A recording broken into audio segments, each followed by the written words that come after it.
నేను అడుగుతున్న చంద్రశేఖర్ రావు గారిని, సంవత్సరానికి 2 లక్షల డబుల్ బెడ్రూమ్ ఇల్లు కట్టినా 10 ఏళ్లలో 20 లక్షల పేదలకు ఇల్లు కట్టించేవాళ్ళు. నేను ఇక్కడికి వచ్చిన మా అక్కల్ని మా సోదరుని అడుగుతున్నా, మీ ఊర్లలో కేసీఆర్ ఎవరికైనా డబుల్ బెడ్రూమ్ ఇల్లు ఇచ్చిండా? దళితులకు 3 ఎకరాల భూమి ఇచ్చిండా? ఇంటికో ఉద్యోగం ఇచ్చిండా? 1 కోటి ఎకరాలకు నీళ్లు వారిచ్చిండా? 1,00,000 కోట్లు పెట్టి కట్టిన కాళేశ్వరం 3 ఏళ్లలో కూలేశ్వరం అయ్యింది. 1,00,000 కోట్లు గోదావరి పాలైనాయి. ఇది కేసీఆర్ పరిపాలన. ఇవాళ వాళ్ళ కొడుకు వాళ్ళ అల్లుడు గల్లీ గల్లీ తిరుగుతున్నారు, గద్దల్లాక ఊరు మీద తిరుగుతున్నారు, రావాలి రావాలి అని. ఎవరయ్యా రావాలి అని నేను అడిగిన. అంటే పాపాల భైరవుడు, ఫామ్ హౌస్లో బంధించిన పాపాల భైరవుడు మళ్ళా బయటికి రావాలని. తెలంగాణ ఉద్యమంలో అప్పులను, తప్పులను, అబద్ధాలను తెలంగాణ రాష్ట్రం కోసం ప్రజలు మన్నించారు. తెలంగాణ రాష్ట్రం వచ్చినాక 10 ఏళ్ళు అధికారం ఇచ్చిండ్రు. 10 ఏళ్ళల్లో ఆయన చేసింది, ఇసుక దోపిడీకి అడ్డం పడ్డ నేరళ్ళ దళితులను లారీలెక్కి తొక్కిచ్చిండు. పండించిన పంటకు గిట్టుబాటు ధర అడిగితే ఖమ్మం జిల్లాలో గిరిజనులకు బేడీలేసి జైల్లోకి తీసుకెళ్ళాడు. ప్రశ్నాపత్రాలు ప్రభుత్వ ఉద్యోగాల కోసమే ఉద్యమం జరిగితే గ్రూప్ 1 పబ్లిక్ సర్వీస్ కమిషన్ లక్షలాది రూపాయలతోని 100 కోట్లు కొల్లగొట్టి ప్రశ్నాపత్రాలు పల్లి బఠానీలలాగా అమ్ముకున్నారు. ఇల్లు ఇయ్యలే, పెన్షన్ ఇయ్యలే, నిధులు ఇయ్యలే, నీళ్ళు ఇయ్యలే, నిరుద్యోగ యువకులకు ఉద్యోగాలు ఇవ్వలే. మరి ఎందుకయ్యా వీళ్ళు ఇంతగానం రావాలి రావాలి అంటుర్రు? ఒక్కసారి మా సోదరులను ఆలోచన చేయమని అడుగుతున్నా. ఎందుకంటే అల్లుని మంత్రి చేసిండు, కొడుకుని మంత్రి చేసిండు, బిడ్డని ఎంపీని చేసిండు, ఓడితే ఎమ్మెల్సీ చేసిండు. ఆయన సడ్డకుని కొడుకు మందులు అందిస్తాడని రాజ్యసభ చేసిండు. వాళ్ళ చుట్టాలని దయాకర్రావును, వినోదరావును, కృష్ణారావును కావాల్సిన వాళ్ళందరినీ మంత్రులను చేసిండు. ఓడిపోతే ప్రభుత్వ సలహాదారులను చేసిండు. అందుకే వాళ్ళు తాపత్రపడుతురా, గుండెలు బాదుకుంటురు, రావాలి రావాలి మా పాపాల భైరవుడు రావాలి అని. ఆ పాపాల భైరవుడు నీకు టీవీ ఇచ్చిండు చూపించుకోవడానికి, రాసుకోవడానికి పేపర్ ఇచ్చిండు, అబద్ధాలు చెప్పడానికి వినడానికి భజన పరులను ఇచ్చిండు. అందుకోసం వాళ్ళు రావాలంటారు. మరి నేను అడుగుతున్నా, ప్రజాపాలన ఎందుకు పోవాలి? మా యువకులకు నేను సూచన చేస్తున్నా, పెళ్ళికి పోయినా, సావుకు పోయినా, దావత్కు పోయినా, బీర్ షాప్కి పోయినా, బార్ షాప్కి పోయినా, కళ్ళు దుకాణానికి పోయినా, ఏడికి పోయినా చర్చ పెట్టుర్రు. ఈ ప్రజాపాలన పోవాలి ఎందుకు? ఫామ్ హౌస్లో బందీ అయిన పాపాల భైరవుడు రావాలి ఎందుకు అని చర్చ పెట్టుర్రు. ప్రజాపాలన ఎందుకు పోవాలి? రేషన్ కార్డు ఇచ్చినందుకు పోవాలనా? సన్నబియ్యం పెట్టినందుకు పోవాలనా? ఇందిరమ్మ ఇల్లు ఇచ్చినందుకు పోవాలనా? ఉచిత కరెంట్ ఇచ్చినందుకు పోవాలనా? రైతు రుణమాఫీ చేసినందుకు పోవాలనా? రైతు భరోసా చేసినందుకు పోవాలనా? వరి వేస్తే ఉరేసుకున్నట్టే అన్న ఆ దుర్మార్గుడు చెప్తే 2,88,00,000 మెట్రిక్ టన్నుల ఒట్లు పండిస్తే చివరి గింజ వరకు కొని 80,000 కోట్ల రూపాయలు చెల్లించినందుకు ప్రజాపాలన పోవాలనా? డ్రగ్స్ అమ్మేటోళ్ళను, గంజాయి అమ్మేటోళ్ళను బొక్కల పెట్టి మక్కలు ఇరగొట్టినందుకు ప్రజాపాలన పోవాలనా? మీరు వస్తే ఏం చేస్తారే? ఫామ్ హౌస్లలో అమ్మిన గంజాయి డ్రగ్స్ ఇవాళ రైతు బజార్లలో పెట్టి అమ్ముతారా? ఏం చేస్తారు మీరు? ఏం చేయనీకి రావాలి? ఏం అన్యాయం చేసినామని ప్రజాపాలన పోవాలి. ప్రజలు ఎన్నుకున్న ప్రభుత్వం, ప్రజలు కోరుకున్న ప్రభుత్వం, ప్రజలు ఆశీర్వదించిన ప్రభుత్వం, ప్రజల కోసమే పనిచేస్తున్న ప్రభుత్వం పోవాలని ఎందుకంటున్నారా అంటే వాళ్ళ సంపాదన ఆగిపోయింది, వాళ్ళ దోపిడీ ఆగిపోయింది, వాళ్ళ దొంగతనాలు ఆగిపోయినాయి. వాళ్ళతో పాటు దోపిడీ చేసిన అధికారులను నిన్న మొన్న ఒక్కనొక్కరిని చూస్తే 100, 200, 300 కోట్ల రూపాయలు సంపాదించిన వాళ్ళు ఇవాళ ఏసీ బోలకు పట్టుబడుతున్నారు. ఎక్కడదా ఈ సొమ్ము? ప్రజలను దోసుకున్నది కాదా?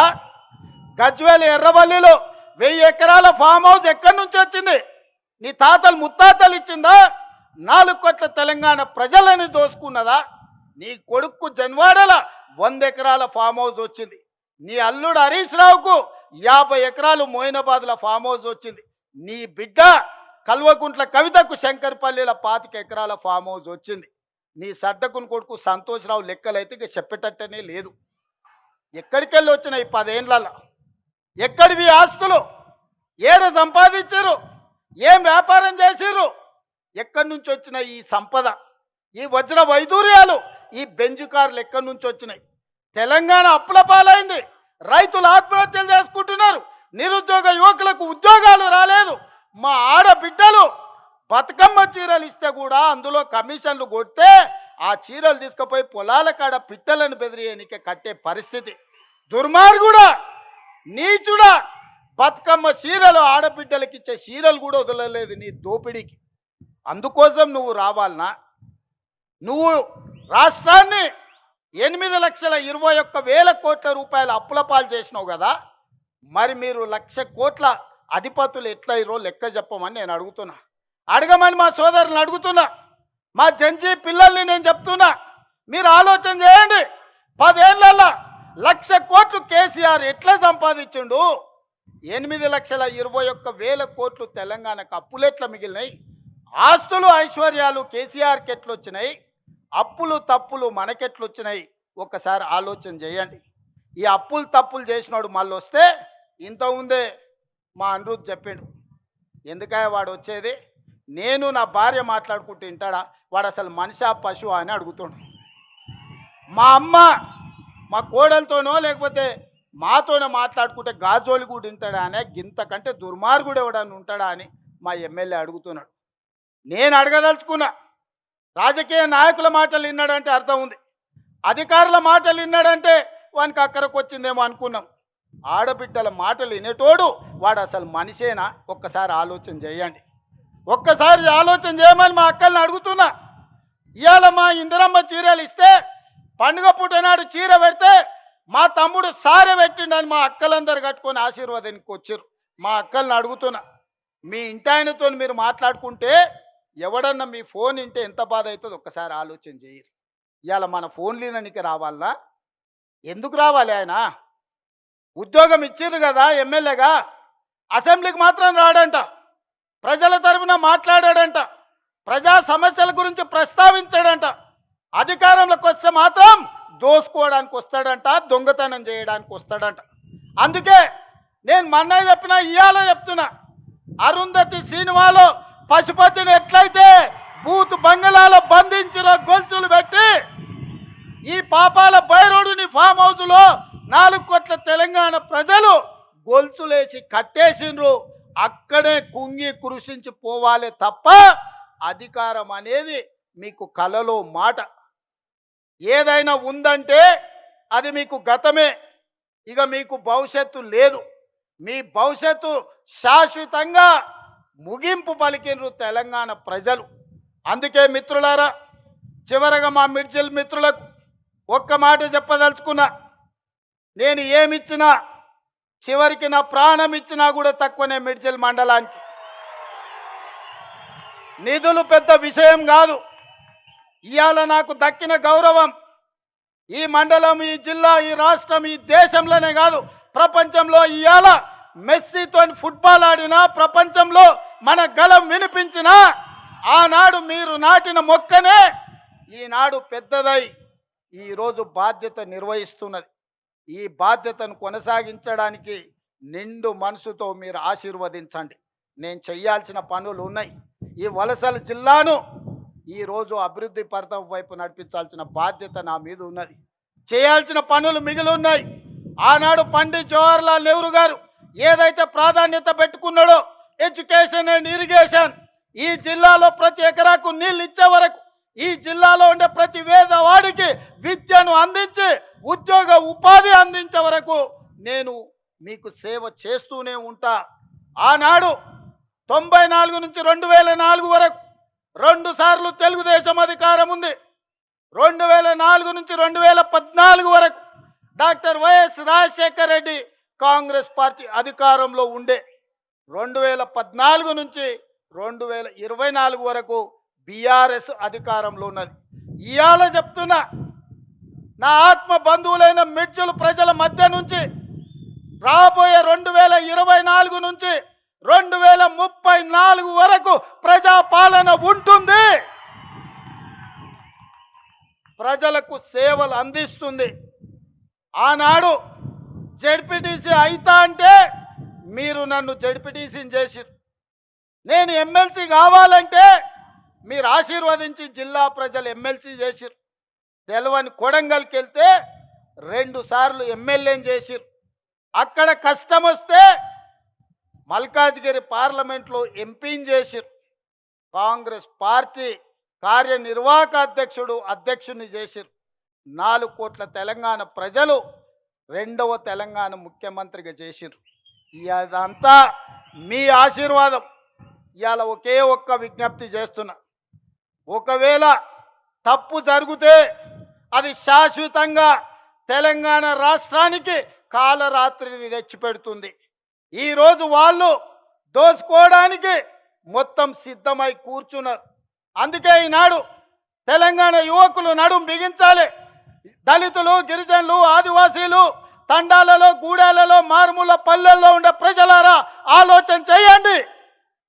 మళ్ళీ కాంగ్రెస్ రావాలి, రాహుల్ గాంధీ ప్రధానమంత్రి కావాలి. ఈ దేశం కోసం వాళ్ళ నాయనమ్మ ప్రాణాలు ఇచ్చింది. ఈ దేశం కోసం వాళ్ళ తండ్రి ప్రాణాలు ఇచ్చిండు.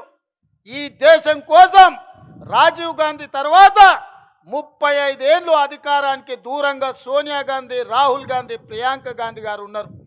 కానీ ఈనాడు దేశంలో చారిత్రాత్మకమైన అవసరం ఉంది. ఈ చారిత్రాత్మకమైన అవసరమే రాహుల్ గాంధీ గారిని ప్రధానమంత్రిని చేయడం. మరి రాహుల్ గాంధీ గారు ప్రధానమంత్రిని చేయాలంటే నేను ఒక సమిధనై రాహుల్ గాంధీని ప్రధానమంత్రిని చేయాల్సిన అవసరం లేదా? మీరు ఒక్కసారి ఆలోచన చేయండి. అందుకే మిత్రులారా, నాకు సహాయం అందించిన చిన్నవాడైనా, పెద్దవాడైనా, పేదవాడైనా, వెనుకబడిన ప్రాంతమైనా గుర్తు పెట్టుకొని వెనక్కి తిరిగి సహాయం అందించే ప్రకృతి నాకు ఒక అవకాశాన్ని ఇచ్చింది. మరి ఇవాళ ఇంత పెద్ద అవకాశం ఇచ్చిన రాహుల్ గాంధీ గారికి, సోనియా గాంధీ గారికి, దేశ ప్రజలకు రాహుల్ గాంధీ గారిని ప్రధానమంత్రిని చేసే సందర్భంలో తెలంగాణ ప్రజల అండగా ఉండాల్సిన అవసరం లేదా? ఆలోచన చేయండి. 60 ఏండ్ల తెలంగాణ ఆకాంక్ష, వందలాది మంది తెలంగాణ బిడ్డల ప్రాణ త్యాగాలు, ఆత్మ బలిదానాలు చేసుకుంటూ తెలంగాణ రాష్ట్రం కోసం అసూలు బాసిన శ్రీకాంతాచారి, ఈశాన్ రెడ్డి, కానిస్టేబుల్ కిష్టయ్యను గుర్తు తెచ్చుకోండి. ఈ సమస్యకు శాశ్వత పరిష్కారం చూపించిన సోనియా గాంధీ గారి కుటుంబానికి మనం కృతజ్ఞత తెలపాల్సిన అవసరం ఉన్నది. ఆ కృతజ్ఞతనే రాహుల్ గాంధీ గారిని ప్రధానమంత్రిని చేయాలి. అందుకే మిత్రులారా, 2029 ఎన్నికల్లో నాతో నడవండి. మనందరం కలిసి నడుద్దాం. ఈ దేశానికి రాహుల్ గాంధీ గారిని ప్రధానమంత్రిని చేద్దాం. మీరందరూ అండగా నిలబడాలి. మీరందరూ అండగా నిలబడతామని మాట ఇస్తున్నారా? రాహుల్ గాంధీని ప్రధానమంత్రిని చేసే బాధ్యత ఈ మిడ్జిల్ నుంచే మొదటి అడుగు పడాలి. 1000 అడుగులు 1000 కిలోమీటర్లు నడవాలన్నా ఒక్క అడుగుతోనే మొదలవుతుంది. రాహుల్ గాంధీ గారిని ప్రధానమంత్రిని చేసే మొదటి అడుగు మిడ్జిల్ మండలం నుంచే పడాలి. మీరందరూ సిద్ధమేనా?